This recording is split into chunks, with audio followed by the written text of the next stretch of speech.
You guys are in the first part of this, which is the actual building of the barrel, right?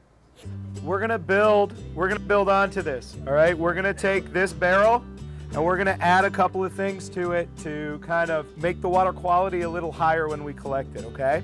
Project-based learning is creating projects, hands-on projects that have some real value to the kids, like making the school better or making the community better, and then designing them so that to be successful at the project, you have to master the standards. Okay, what's the next step? We had to come up with something bigger than just individual pieces of curriculum. So world culture, science, math, language arts, all combined into creating a larger, more meaningful project for the kids. So today we were building rain barrels to collect water. Water is one of the resources that we're focusing on in this first part of the unit. We did a little research and found out how you turn any old barrel into a rain barrel, which is just put a tap on the bottom of it and figure out some way to get a roof downspout to go into it.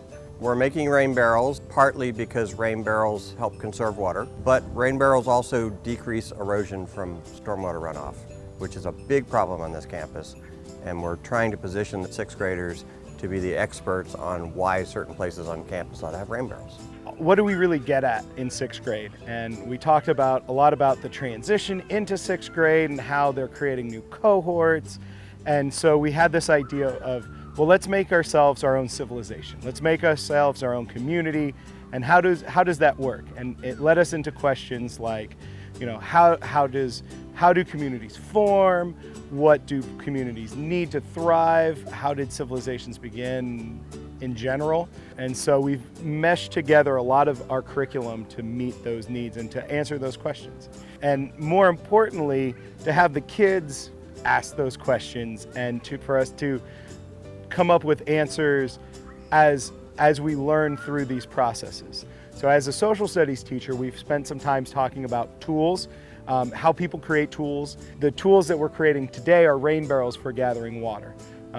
Water being a major resource that we have at PK, connecting into the fact that we have a creek that we all know and love that runs straight through the middle of our campus. So we're able to kind of connect our kids, our new sixth graders coming into the school, with this ownership of you know, what PK really means. We have broken up the class into small groups. So they'll be coming outside, and basically we are going to be using the power tools to drill the holes, but they are going to be in charge of everything else. So they're going to be in charge of placement of the rain barrels, how to tie them up. They're going to be doing that together. They're going to need to be collaborating with each other to figure out who's going to be doing what.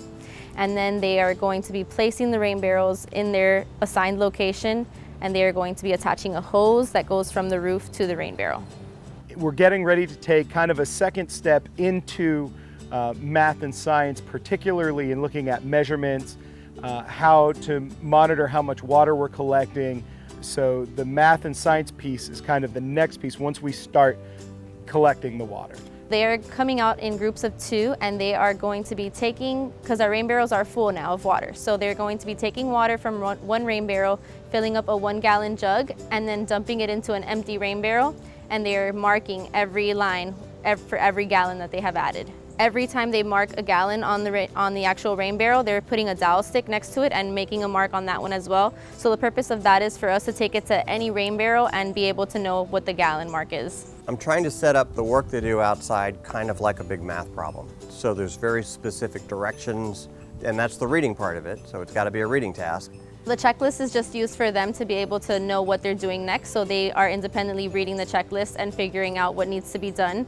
So they'll read the first step, see what that is, and go ahead and do the actual step all the way until they get to the bottom. I need to have small groups of kids able to leave the room and be successful without supervision. Project-based learning in this case really is pushing at the heart of the innovative ideas that we really try to push here. The ideas of inquiry, really interest-based learning, and getting students to not just learn, you know, what other people have done before, but to kind of take that to the next level and create a new way of learning. They get an opportunity to take the science and math and language arts and social studies content that they're learning and do something with it that makes the school a better place. The sustainability message is big. and especially for kids this young. And so we're just going to keep showing them, or having them show themselves, that this is a direction that we can all move in. The bottom line is that as standards have become more high stakes, what kind of gets put away is what's considered the fluff stuff, the interesting stuff, the experiential learning kind of gets pushed aside. Same thing's happening with technology, that sometimes the experiential stuff gets pushed aside in the interest of what's coming. And this project is an attempt to synthesize those things, that with the technology and with the high stakes standards, we need more hands-on experiential learning, not less.